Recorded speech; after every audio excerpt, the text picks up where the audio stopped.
Découverte Magazine. Découverte Magazine. Le mag qui ouvre les yeux et l'esprit pour découvrir des initiatives du Lot-et-Garonne. Découverte Magazine. Découverte Magazine présentée par Aurélie Véron.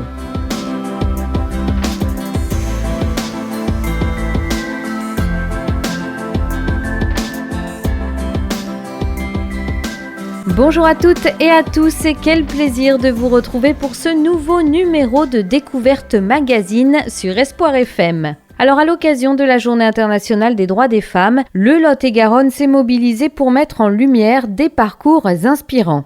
Le jeudi 5 mars, l'équipe d'Espoir FM s'est rendue à l'Agropole d'Agen pour un événement devenu incontournable, la présentation du 6e livret qui honore les femmes de notre département. Après avoir célébré les artistes, les sportives ou celles exerçant des métiers dits masculins, cette édition 2026 braque les projecteurs sur les femmes chefs d'entreprise. Entre discours engagés et échanges passionnés, ce petit déjeuner à l'Agropole a été un véritable moment de partage et de sororité. Au programme donc de cette émission, des voix fortes, des parcours de résilience et une bonne dose d'énergie entrepreneuriale.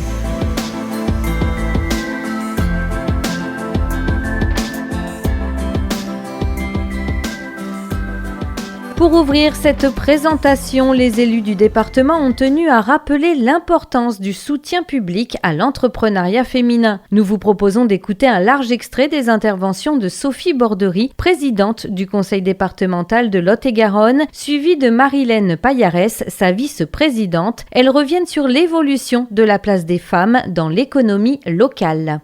Mesdames et messieurs les élus, chers collègues, Monsieur le directeur de l'Agropole, Monsieur Sylvain Pinault, et surtout vous, mesdames, qui avez accepté de participer à notre ouvrage et d'être présentes ici ce matin pour échanger tout ensemble et avec nous.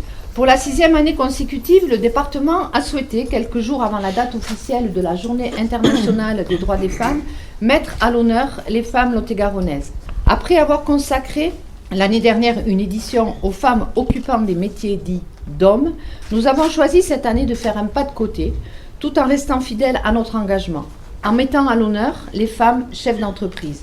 Un thème proche, car il s'agit là encore de battre en brèche les stéréotypes de genre et de lutter contre ce plafond de verre qui empêche trop souvent les femmes d'accéder aux plus hautes responsabilités.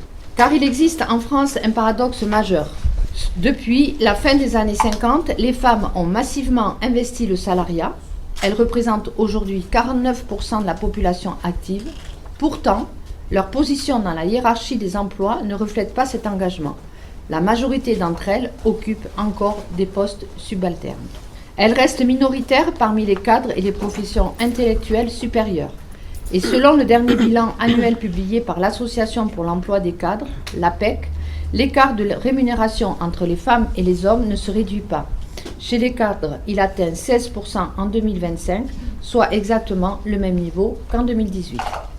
Cela mesure le chemin qu'il nous reste à parcourir collectivement, l'État, les collectivités et la société civile. Merci à vous toutes d'avoir accepté d'endosser le temps d'un ouvrage ce rôle d'exemple et de modèle pour notre jeunesse par votre abnégation, votre courage, votre détermination et votre volonté. Cet ouvrage apporte, à l'échelle de notre territoire, des réponses concrètes à des questions essentielles. Comment devient-on chef d'entreprise quand on est une femme ? Est-ce une transmission familiale, une opportunité saisie, la volonté d'affirmer des compétences insuffisamment reconnues dans le salariat ? Quelles sont les difficultés spécifiques auxquelles les femmes sont confrontées ? Vos parcours et vos expériences nous éclairent. Ils nous éclairent d'abord sur la persistance des stéréotypes qui continuent d'entraver l'accès des femmes aux plus hautes responsabilités au motif qu'elles ne disposeraient pas des qualités requises. Il suffit d'ouvrir la presse pour s'en convaincre. Lorsqu'une femme est nommée à un poste prestigieux, c'est encore trop souvent son sexe qui est mis en avant même son nom, avec des titres du type « une femme nommée à la tête de ». Il nous éclaire, en tout cas vos parcours nous éclairent aussi sur les obstacles, notamment en matière de financement. Nous y reviendrons sans doute au cours de nos échanges, car les entreprises dirigées par des femmes rencontrent davantage de difficultés d'accès au financement et au grand marché. Mais vos parcours nous inspirent également par leur originalité, par votre regard singulier et par votre leadership. Un leadership qui ne tient pas au fait d'être des femmes, mais peut-être au fait de savoir par expérience ce que signifie une carrière entravée et à la force qu'il faut pour la dépasser. Vous le savez, le conseil départemental a fait de l'égalité femmes-hommes une grande cause départementale, car l'égalité ne peut se satisfaire de déclarations d'intention. Elle exige des engagements clairs et des actions concrètes inscrites dans la durée. C'est tout le sens de notre feuille de route, déclinée tout au long de l'année à travers de nombreuses initiatives structurées autour de 4 priorités. Protéger, éduquer, transmettre et sensibiliser. Sur l'ensemble de ces axes, Monsieur le secrétaire général, l'État et le département avancent main dans la main. Et je tiens à saluer la qualité de ce partenariat. Je pense en particulier au dispositif de lutte contre les violences faites aux femmes, notamment à la mise en œuvre du pacte Nouveau Départ, ainsi qu'à l'action des intervenants sociaux en commissariat et en gendarmerie, dont le rôle est essentiel dans l'accompagnement des victimes. Merci encore à vous toutes d'être présentes ce matin, d'avoir répondu positivement à notre invitation.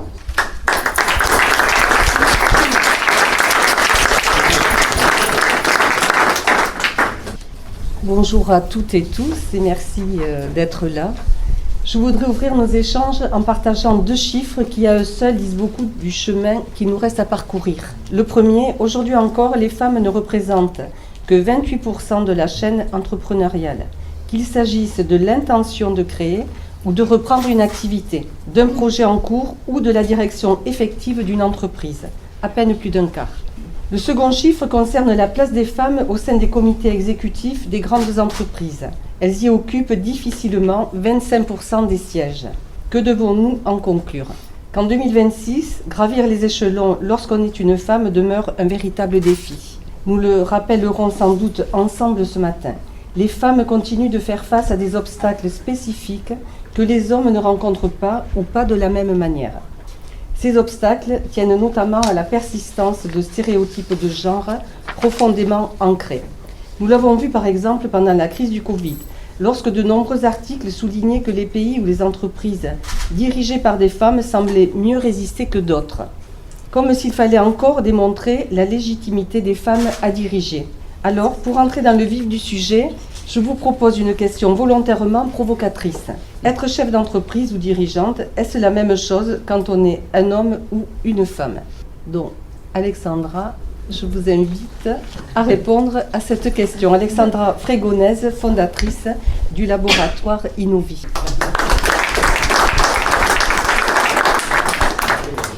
Bonjour à tous. Alors, pour répondre à cette question, les difficultés sont les mêmes, que ce soit un homme ou une femme, mais c'est effectivement plus difficile pour une femme que pour un homme, parce qu'elle doit faire face à ces fameux stéréotypes de genre, évidemment, et à des difficultés qui vont au-delà du cercle professionnel et qui vont également au niveau du cercle familial.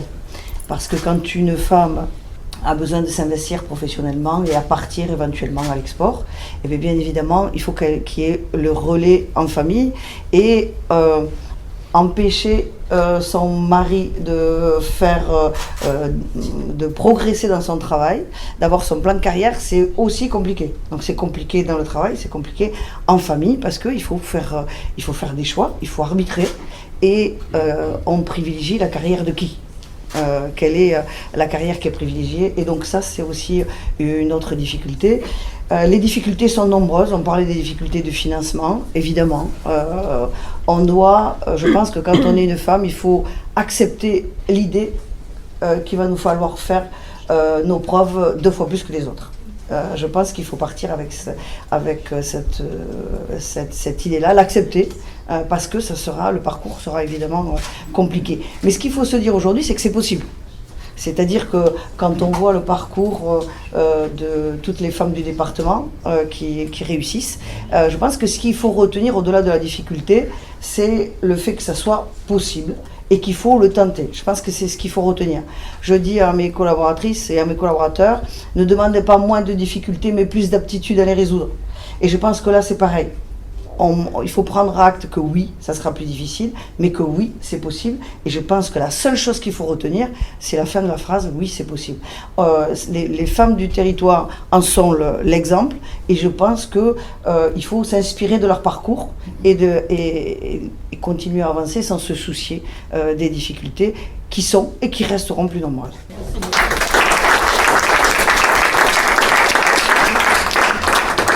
Découverte Magazine, le mag qui ouvre les yeux et l'esprit pour découvrir des initiatives du Lot-et-Garonne.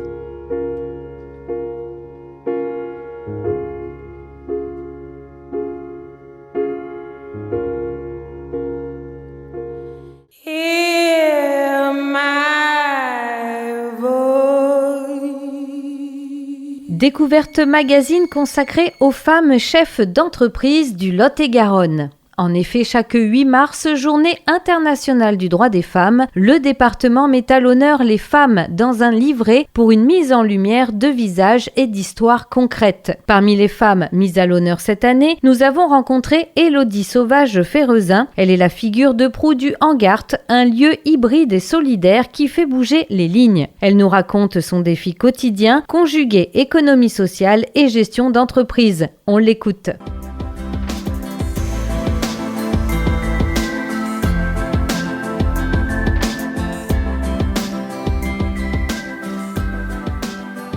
Aujourd'hui, c'est la découverte du 6e tome des femmes lot-et-garonnaises. Cette année, on s'intéresse aux femmes qui entreprennent en Lot-et-Garonne, les femmes lot-et-garonnaises qui prennent l'initiative. On va découvrir votre parcours qui est multiple, qui est riche. On va déjà commencer par une présentation, voilà, de qui vous êtes. Donc, je suis Élodie Sauvage-Ferrezin, je suis directrice du café-restaurant solidaire Le Hangart à Agen et je suis aussi mariée avec Julien, maman de 2 enfants, Clara et Maxime, et dans mes loisirs, parce que ça fait aussi partie de ce que je suis, je pratique du volleyball. Sportive, mais également entrepreneuse. Vous êtes donc la directrice du Hangart. Un mot pour présenter cette structure, cette belle structure, je devrais dire. Le Hangart est une société coopérative qui appartient à tous ses clients, à tous ses sociétaires. Ça, c'était aussi un de nos moteurs de créer un projet collectif qui est tourné vers l'anti-gaspillage alimentaire et vers l'inclusion sociale. Comment on permet à tous et à toutes dans notre société de trouver sa place et de remettre le pied à l'étrier d'une vie sociale riche et épanouissante à travers le bénévolat, les stages ou une activité professionnelle. Quel a été votre parcours avant qu'on arrive au Hangart ? Alors mon parcours est un peu atypique parce que j'ai fait de longues études. J'ai fait un doctorat en sciences humaines et sociales et qui s'est traduit par une thèse en entreprise, une thèse CIFRE cofinancée par le CNRS que j'ai pu faire à la mairie d'Agen sur la thématique de la démocratie participative et comment on permet aux invisibles d'avoir une place dans la société. Et une fois que j'ai terminé ma thèse, c'est posé la question qu'est-ce que je fais ? Je suis agenaise d'origine et j'avais envie de faire ma vie sur Agen parce que je suis attachée à mon territoire. Et donc avec un doctorat en sciences humaines et sociales, soit on devient enseignant-chercheur, soit on travaille pour un grand groupe, soit si on veut rester à Agen en Lot-et-Garonne, on crée son emploi. Et donc avec toute l'équipe du démarrage du Hangart, on a pu créer une structure qui était adaptée à des besoins sociétaux émergents, mais aussi à la manière dont j'avais envie d'entreprendre sur mon territoire. Justement, entreprendre, c'est un mot qui peut faire peur. Qu'est-ce qui vous a motivé à prendre cette décision, puisqu'entreprendre, c'est prendre de grandes responsabilités, c'est avoir peut-être moins de sécurité qu'avec le salariat. Qu'est-ce qui vous a motivé et quels sont les écueils que vous avez peut-être pu rencontrer ? Alors, le gros avantage d'être dans un modèle coopératif, c'est que la question du salariat, on l'a réglée, puisque comme on est une SAS, je peux être soit directrice générale et présidente du conseil d'administration, soit seulement directrice générale. Et justement, dans notre enjeu de faire vivre la démocratie en entreprise, donc j'ai Philippe, qui est le président du conseil d'administration, qui est bénévole. Donc on a créé même un binôme pour travailler ensemble. Donc ça, c'était aussi une question, parce qu'en tant que femme et avec des enfants, pouvoir avoir une protection en termes d'arrêt maladie, d'enfants malades, c'était quand même un sujet, parce que beaucoup de femmes se retrouvent dans des grandes précarités quand elles n'ont pas certaines couvertures et prestations sociales. Donc on a créé du coup dans ce système, on a pris en compte ce paramètre-là. Et entreprendre, en fait, je crois que c'est pas un jour, un matin, on se lève en se disant, j'ai monté ma boîte. Je pense qu'il y a un cheminement, il s'est fait de rencontres, d'opportunités et puis de priorités. Parce qu'avant le hangar, j'ai travaillé quelques mois dans un cabinet de consultants justement spécialisé en concertation. Et en fait, le modèle de l'entreprise classique, hyper descendant, hyper pyramidal, où chacun doit être un rouage du système à sa place et surtout pas faire de vagues, en fait, très rapidement, je me suis sentie étouffée. Et je suis quelqu'un qui a besoin de liberté. Et comment pour moi je peux mettre en musique cette liberté, mais aussi comment pour l'équipe on peut mettre en musique cette liberté, puisque je me rends compte que les salariés au hangar s'épanouissent parce que chacun dans son rôle a toute l'attitude. En cuisine, ils sont autonomes sur leur menu, sur leurs courses. Vraiment, l'idée c'est que chacun puisse expérimenter sa liberté de créer, d'être pleinement lui-même dans une entreprise. Et du coup, on travaille ensemble. Quelles sont les règles qui régissent nos libertés pour fonctionner ensemble. En tant que femme, est-ce que vous avez rencontré des difficultés particulières ? Alors, en tant que femme, j'ai rencontré des difficultés particulières, mais en fait, c'est pas seulement dans le cadre de l'entreprise, c'est de manière générale. C'est ce que j'aime bien dire et reprendre, c'est les petites violences sexistes ordinaires. Qu'en fait, des fois dans le quotidien, pensant bien faire, il y a certaines phrases ou certaines aides qui arrivent et qui sont pas appropriées parce que en tant que femme, je sais gérer les véhicules de l'entreprise, je sais gérer, pour faire le hangar bus, j'ai passé le permis poids lourd, donc je sais conduire le bus, je sais faire des créneaux avec le bus. Et des fois, dans l'imaginaire collectif, on dit est-ce que tu as besoin d'aide pour le créneau pour garer le bus ? Et puis du coup, les gens viennent, aident, alors que peut-être que si c'était un homme, même très probablement, il n'y aurait pas cette action d'aller le faire. Voilà, donc je trouve ça mignon, mais effectivement, on sent des petites différences qui aujourd'hui partent d'une bonne intention et qui, je pense, commencent un peu à se rééquilibrer, puisque les femmes ne sont pas des petits êtres sans défense qui ont besoin d'être sauvés, mais elles ont toute l'attitude d'exprimer tout leur savoir-faire, tout leur savoir-être et d'entreprendre avec l'aide dont elles ont besoin et pas avec l'aide qu'on leur impose pensant bien faire. Le hangar, c'était il y a combien de temps sa naissance déjà ? C'était il y a 8 ans. On a fêté en février les 8 ans du hangar, donc on a ouvert en février 2018. Déjà. Et quelle a été l'évolution depuis 8 ans que vous avez pu voir de cet endroit ? Puis on va revenir vraiment, on va rentrer au cœur pour son fonctionnement, parce que c'est vraiment un endroit pas comme les autres. Alors l'évolution, déjà entre l'ouverture où on était 3 salariés à aujourd'hui où il y a 10 salariés, on s'est développé, on a créé de l'emploi, on a travaillé à sortir petit à petit tous les salariés du SMIC pour que le travail soit un travail gratifiant et qui rémunère mieux. On travaille avec de plus en plus de structures médico-sociales sur le volet insertion sociale et professionnelle. Mais avant de pouvoir rentrer dans l'insertion professionnelle, il y a des gens qui ont juste besoin de reprendre du rythme, une activité, de retrouver confiance en eux. Et le hangar permet ces espaces où chacun peut se construire, se reconstruire en prenant le temps, puisque sur les accueillis, il n'y a pas d'objectif de résultat. L'objectif, l'atteinte des résultats concerne les salariés, et je le souligne, j'ai une équipe géniale.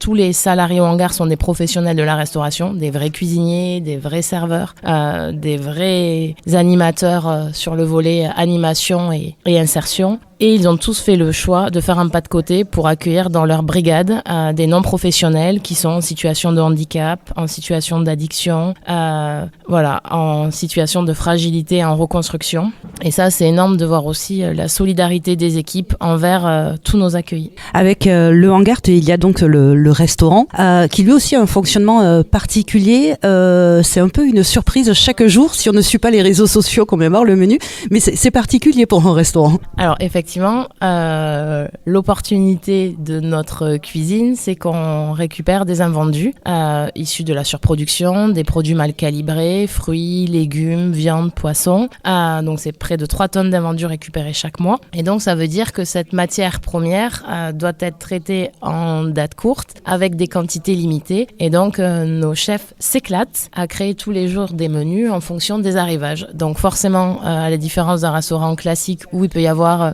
un menu de la semaine, un menu du mois ou seulement le plat du jour qui change. Nous, c'est notre carte qui change intégralement tous les jours avec toujours 3 choix d'entrée, 3 choix de plats, 3 choix de dessert minimum, toujours une variante végétarienne et le mercredi, il y a une règle, toujours des frites. Et pour tout le reste, c'est la créativité de nos cuisiniers en fonction des arrivages du jour. Donc on a le volet insertion, on a également le volet économie circulaire. Tout à fait. Et on est très attentif à nos appros, on est très attentif à nos déchets. C'est la raison pour laquelle, dans une logique anti-gaspi, on est en train de développer des casiers connectés pour pouvoir vendre à petit prix les menus. Donc si tout va bien d'ici l'été, on aura des casiers connectés devant le resto. Et là, l'idée, c'est de récupérer à date du jour des menus à 4 € entrée plat dessert pour pouvoir continuer de valoriser ces invendus. Le hangar est à Agen, mais vous étendez également vos actions. Le hangar est basé sur Agen et on a développé sur ces dernières années, notamment grâce au hangar bus, donc une cuisine itinérante, la possibilité de faire de la restauration dans des communes rurales qui n'ont pas de restaurant. Et c'est la raison pour laquelle on a un gros projet sur Port-Sainte-Marie qu'on espère dans les années à venir voir le jour, puisque c'est un territoire rural très passant avec 2000 habitants et aujourd'hui pas de restaurant. Et c'est vrai que la question de la restauration, c'est plus que se nourrir ou faire une sortie, c'est aussi un lieu et un vecteur de lien social, de solidarité, de rencontre. Et aujourd'hui, le lien social est un sujet sur lequel notre société a besoin d'en prendre soin. Le lien social avec dans ces petites communes rurales, donc ça permet de l'avoir, mais également avec le fonctionnement du hangar, pour le connaître un peu. On n'est pas sur un restaurant où chacun est éloigné de l'autre. Alors, on n'est pas sur une cantine non plus, mais il y a quelque chose qui fait qu'on crée du lien. Tout à fait. On laisse la liberté aux gens, soit de venir manger comme dans un restaurant classique et d'être chacun à sa table, soit on a dans le restaurant des grandes tables d'hôtes et on a ce qu'on appelle la table des tout seul, pas tout seul, qui est tous les jours pleine, qui permet à des gens de venir tout seuls au restaurant, mais de ne jamais manger seul. Et effectivement, cette table des tout seuls, pas tout seul, c'est un espace merveilleux où les gens vont s'échanger les nouvelles, vont finir par se connaître, vont échanger leurs prénoms et vont prendre plaisir à se retrouver de temps en temps autour d'un repas. Avec l'esprit, alors ce n'est pas péjoratif, je disais cantine qu'on retrouve, c'est aussi cet esprit qu'on a un peu perdu, donc d'être ensemble, mais également de bien manger, de simplicité. C'est ça qui est important. On n'est pas sur une structure moralisatrice, on reste en simplicité. Et ce qui a l'air d'être le plus important, c'est vraiment l'humain. On est d'accord. Dans le projet, l'humain est au centre de toutes nos préoccupations, que ce soit en cuisine, en service. Et ce qui est génial, c'est que par exemple, comme les serveurs sont pas des professionnels, même s'ils sont encadrés par une équipe de professionnels, leur manque de professionnalisme parfois, parce qu'on va pas se mentir, des fois on renverse des choses,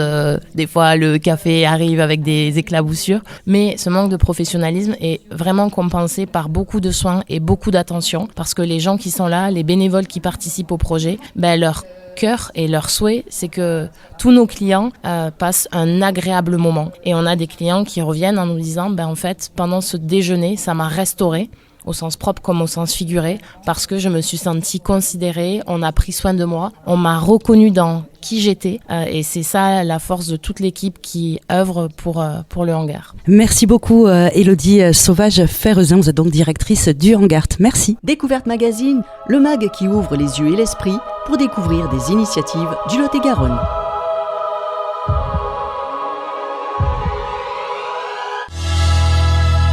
Troisième partie de ce Découverte Magazine. Rappelez-vous aujourd'hui les questions de femmes chefs d'entreprise. Alors, autre univers et autre réussite. Allons maintenant découvrir celle de Nathalie Barrière. À la tête de Perles de Gascogne, elle transforme les richesses de notre terroir en produits d'exception. Pour Découverte Magazine, elle revient sur son parcours de chef d'entreprise et sur ce que représente pour elle cette mise en lumière dans le livret départemental.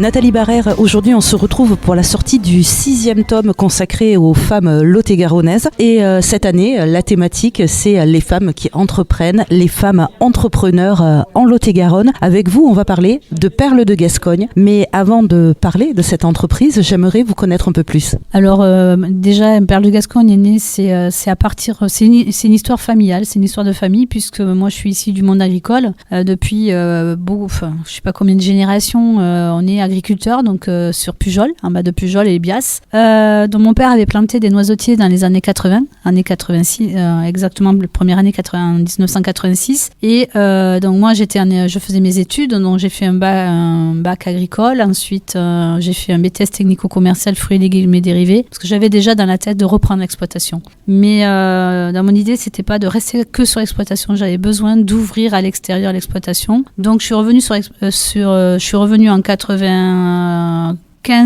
où j'ai rajouté l'activité commerciale en l'huile de noisette et des produits dérivés. Donc je suis partie pendant des années avec mon père à faire des salons gastronomiques et puis j'étais jeune, donc je me suis dit j'ai besoin de voir autre chose. Donc je suis partie en me disant je vais m'expérimenter ailleurs, je vais grandir aussi, découvrir aussi d'autres structures, voilà, et savoir vraiment être sûr que si je reprenais, ça serait vraiment ma volonté. Et donc j'avais le fait qu'on fasse l'huile de noisette, on était axé sur l'huile. Et un jour, mon père vient me voir à Unicoque, puisque j'étais assistante commerciale export à Unicoque, c'est la coopérative des noisettes. Et puis là, il voit des noyaux de pruneaux et il se dit, tiens, on pourrait peut-être faire quelque chose avec. Et donc, il a essayé, effectivement, avec l'amande qui est dans le noyau, on pouvait faire de l'huile. Donc c'est de là qu'est née l'huile d'amandon de pruneau. Il faut mettre dans le contexte, années 98, on ne parlait pas d'économie circulaire à ce moment-là. C'était pas du tout la mode, donc il n'a pas fait ça pour dire de faire comme tout le monde, il était le pionnier. Et donc, à cette époque-là, les transformateurs de pruneaux d'Agen payaient pour détruire les noyaux, puisque c'était un déchet. Donc, le fait d'inventer cette huile-là, on rachète les noyaux, on les lave, on les sèche, on les casse et on en fait l'huile. Donc, d'un déchet, on est passé en coproduit. Et donc, maintenant, on le rachète. Donc, ils ne payent plus et ça contribue à la valorisation de la filière des pruneaux d'Agen. Donc, cette idée d'innover, finalement, c'est une histoire familiale aussi. C'est une histoire familiale. Moi, je m'attribue pas le prestige d'avoir inventé l'huile. Moi, je me considère comme étant un relayeur, puisque on a créé cette histoire ensemble avec mon père et ma mère.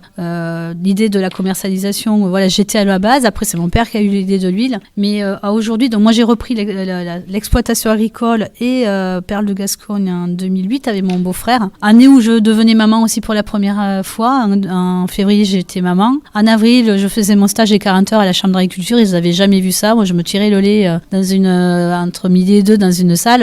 Au monde agricole, c'était assez atypique. Et en octobre 2008, je reprenais les deux entreprises avec mon beau-frère. Donc l'année 2008, c'est vraiment la naissance avec un grand N. Vous nous parliez de cette huile d'amandon de pruneaux que votre père a eu l'idée de faire en voyant, on va synthétiser, mais un tas de noyaux. Une fois qu'on a extrait l'amandon, il reste la coque. Et celle-là aussi, vous avez trouvé le moyen de la réutiliser ? En fait, avec l'amandon, donc on fait l'huile. Avec le bois des noyaux, une fois qu'ils sont séparés de l'huile, de l'amande, on fait les poudres exfoliantes de noyaux de pruneaux, donc pour la cosmétique, et ce qui n'est pas utilisé pour faire des poudres exfoliantes est revendu pour un combustible pour les chaudières biomasse. Les tourteaux de noyaux, les tourteaux issus de l'huile, c'est la chair qui reste en lavant un méthaniseur. Et on est en train de faire aussi du R&D pour trouver une meilleure optimisation. Les eaux de lavage, quand on lave les noyaux, sont récupérées par un méthaniseur. En fait, depuis 2018 aussi, on a investi lourdement sur une unité de fabrication où en fait on produit propre. On ne jette rien. Il n'y en a rien qui est relâché dans la nature. Et on est toujours en train de faire du R&D. Donc ça, c'est la mission de mon beau-frère pour optimiser, trouver aussi de nouveaux produits. Parce qu'en fait, on produit aussi d'autres huiles en circuit court. C'est qu'on achète les graines à des producteurs locaux et que soit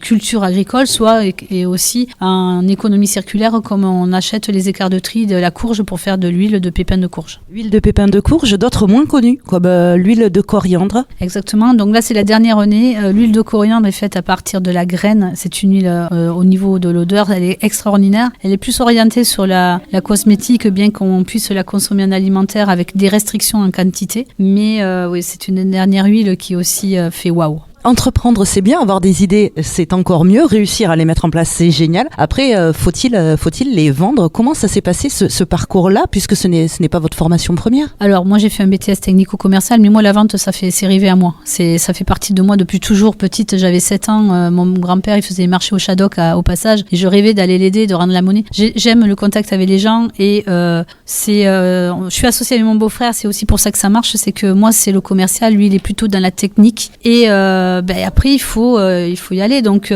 moi j'ai fait un peu l'escargot dans l'idée, c'est qu'en 2013 on a lancé l'huile d'amandon de Pruno bio, et donc je me suis attaquée au monde de la cosmétique bio, donc je n'avais aucune référence, donc c'est après bâton de paix à l'oreille, et il faut y aller. Donc c'est se constituer son réseau, mais le réseau on le fait pas par des publicités sur des magazines, on le fait, on appelle, on passe des appels, on va voir les gens, on échange, voilà, c'est long, mais c'est hyper intéressant, et l'humain est au cœur de tout ça. Avec du succès derrière, parce que vous avez reçu de nombreuses récompenses, et parfois les plus belles récompenses, c'est simplement les clients qui restent fidèles aussi. Alors les clients, c'est la fidélité des clients, c'est un merci, c'est quand je vais sur des salons, puisqu'on travaille en B2B, donc B2B c'est la vente aux professionnels, donc nos clients sont à 90% des cosmétiques, mais aussi des chefs des restaurants. La même huile, elle va aller sur les deux à la fois. C'est les retours des clients, c'est la fidélité, et nous, nos clients, ils sont nationaux et internationaux. On va du Japon jusqu'aux États-Unis, on est 30% à l'export. Donc aussi, on a une équipe, là c'est moi qui suis là, mais il y a aussi ceux qui chez nous fabriquent les huiles, il y a tout un processus de qualité. Voilà, il y a la régularité, la qualité. On est sur des marchés de niche et on vise l'excellence en termes de qualité. Donc effectivement, on a des récompenses. Donc l'huile de noisette est fréquemment, quasiment tous les ans, récompensée entre la médaille d'or, bronze ou argent pour la noisette. La prune, c'est pareil, l'huile d'amandon de Pruno. Et ça, c'est à l'aveugle, c'est par des chefs et par des passionnés de gastronomie. Donc on amène la preuve de ce qu'on avance. Et on a aussi des récompenses au niveau de la cosmétique, puisque avec Cosmebio, qui est un organisme professionnel de la cosmétique bio, on a eu le trophée de l'éthique pour l'huile de chia l'année dernière et pour la coriandre cette année. Alors l'huile de chia, j'aimerais qu'on y revienne, parce que j'avais pas fait attention, c'est vrai qu'elle est notée. On connaît cette petite graine, on ne pense pas forcément à faire de l'huile avec. Alors l'huile de chia, on connaît, maintenant c'est très à la mode, les graines de chia qu'on met dans du lait ou dans des boissons végétales, c'est très riche en oméga 3. Et donc nous, ces graines-là, on en fait une huile. Donc c'est un concentré d'oméga 3, donc le matin, une cuillère à soupe d'huile de chia, c'est un shot d'oméga 3 et c'est très bon pour la santé. Est-ce que vous êtes toujours dans cette recherche? Qu'est-ce que c'est qui vous donne envie d'un coup de vous intéresser, par exemple, à la coriandre, au chia? Alors ça, c'est la mission de mon beau-frère. C'est aussi un intérêt, il faut que ça ait un intérêt, la composition en elle-même de l'huile. Et aussi, il faut que ça puisse se mettre en culture localement. C'est que nous, les graines, on peut être initiateur de mise en culture auprès de producteurs, d'agriculteurs locaux. Ça leur permet aussi d'avoir une diversification de culture, de sortir un peu des sentiers battus de cultures des fois qui ne sont pas ne sont plus intéressantes et donc nous c'est un cercle vertueux, c'est qu'on achète au juste prix les graines, on ne cherche pas à négocier les prix et donc c'est aussi pour ça qu'on lance ces huiles et ça vient aussi de tout ça. C'est dans la tête de mon beau-frère souvent que ça sort de là où ça sort. Le monde agricole est un milieu qui est assez masculin en Lot-et-Garonne. Ça a été facile de vous faire une place? Alors non, c'est pas simple, mais rien n'est simple en fait. Après il faut juste se battre, mais le monde agricole est très masculin. Il faut pas se battre avec ça, il faut pas essayer de lutter, il faut être malin. Il faut nous les femmes, on a des arguments, on a des qualités et il faut savoir jongler avec. Et il vaut mieux savoir qui on a en face pour savoir... c'est comme un commerce, il faut connaître la personne en face pour savoir comment on peut échanger avec eux. Mais c'est vrai que c'est pas évident. Moi au début j'ai commencé, je suis la fille d'eux. Après on est quelqu'un d'eux et puis il faut arriver à faire sa place et être soi. Mais ça prend du temps, mais patience et persévérance. Voilà. Mais ça vaut le coup aussi c'est une aventure l'entrepreneuriat. Donc voilà. Quel est l'avenir pour Perles de Gascogne dans les années à venir? Qu'est-ce que vous voyez? Moi je fais tout pour... moi c'est pas du one shot, c'est Perles de Gascogne, on a commencé en été 2. Aujourd'hui, on est 7. C'est pas devenir une multinationale, c'est faire que ceux qui travaillent avec nous se sentent bien dans l'entreprise, faire que nos clients actuels continuent de se développer au niveau de la cosmétique. Et c'est être, je dirais, un référent en huile végétale de très haut de gamme dans le monde de la cosmétique naturelle, bio, sourcée, française. Merci beaucoup Nathalie Barrère pour Perles de Gascogne. Donc merci.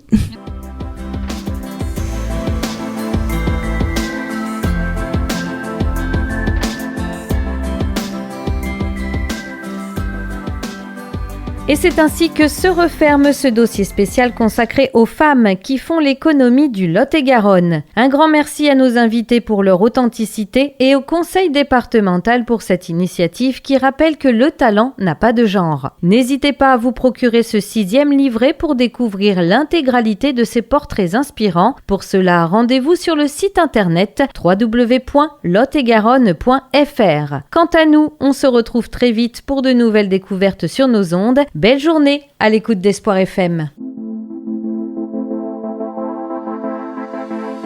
C'était Découverte Magazine. Découverte Magazine, le mag qui ouvre les yeux et l'esprit pour découvrir des initiatives du Lot-et-Garonne. Découverte Magazine, Présenté par Aurélie Véron.